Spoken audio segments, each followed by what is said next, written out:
I want to talk about the Global Sumud Flotilla, which is approaching, I believe it's a couple of days away from Gaza at this point. And in many respects, this is great, and all the people on it are doing something very, very good. You know, I don't know who they all are as individuals. I don't endorse them all as individuals, but for this one thing they're doing, you know, they're doing something good. A lot of the people on this flotilla, like Greta Thunberg, are like people who would be like fighting alongside Che Guevara if they were born 60 years ago, and it's a shame they weren't. She's like the one person ever to come out of the mainstream who did something good in a very long time, like didn't turn out to be a dud in a very long time, but that's just very sad as well. Who knows what Israel's going to do? Like, this is a lot of fucking boats. This is a lot of boats. You know, it's not just one boat that can stop easily. It'll be a serious commitment from them to stop these boats from getting to Gaza, and there's a lot of potential for them to end up hurting people, and they might even plan to hurt people. There was some hubbub about like Spain and Italy sending Navy ships to protect the flotilla. I just want to know, I don't think that's actually going to happen.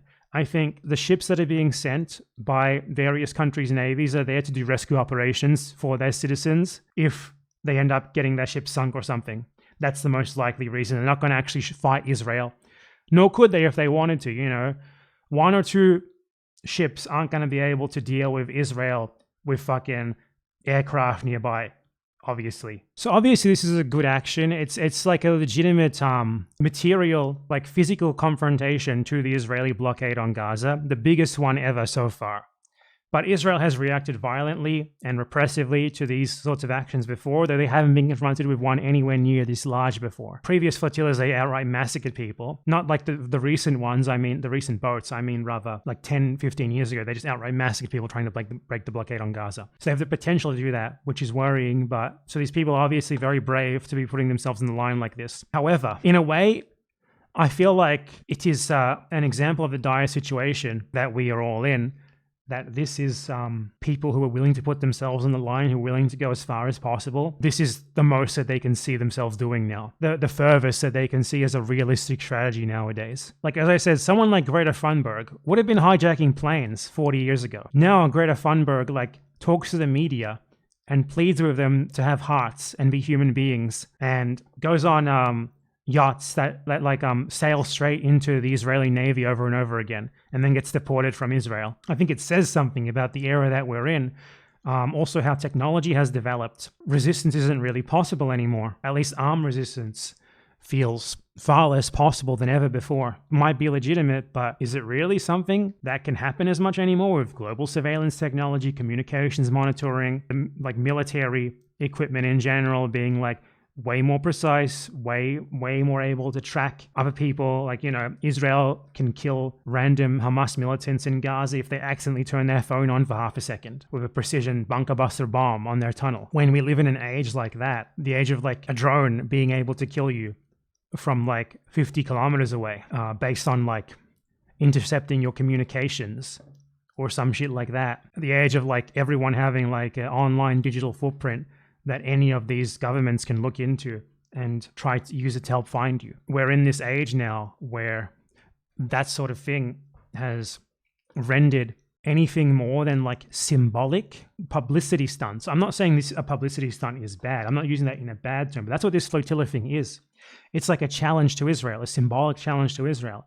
You let us through, or you do something horrible to us that will turn the world even further against you. That is like the ultimatum of the flotilla. And is that good? Yeah, it's better than what anyone else is doing by far, aside from the Yemenis. But it's also a sign of the times. And yeah, that's a good point as well. It's like, it's not just the technology. The technology is a big deal. Like, it limits the spectrum of possible action a lot as well. But there's also the fact that people do have a lot to lose nowadays, a lot more than they did before.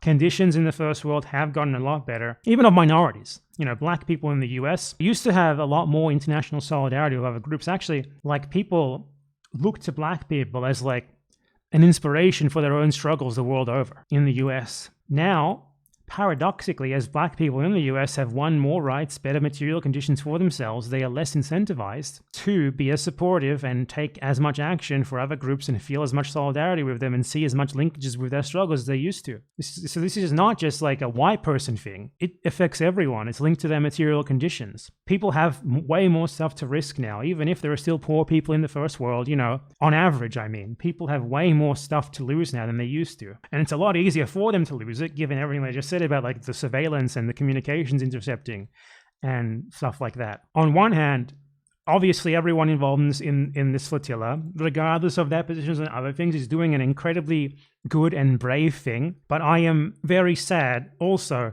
that I feel like this is an indication of how difficult it is these days to fight against injustice and imperialism on the international stage. Unless you're like a state actor like Yemen, you can really not do anything remotely approximate to what used to be possible. We all learn and like appreciate the era of like the Algerians kicking out the French, the Vietnamese kicking out the Americans, the Irish at least getting the Brits to a stalemate with a guerrilla group. But the question is such a thing as possible anymore? I mean, obviously the US lost in Iraq, the US lost in Afghanistan, but I'm not referring to like outright invasions like that, right? I'm referring to stuff like insurgencies, like what the Palestinians in Palestine have to do. Is there any real potential for success of that sort of thing anymore? Because I don't think there is, and if there isn't, then what does that say about potential international solidarity with such groups that used to exist through like people who would outright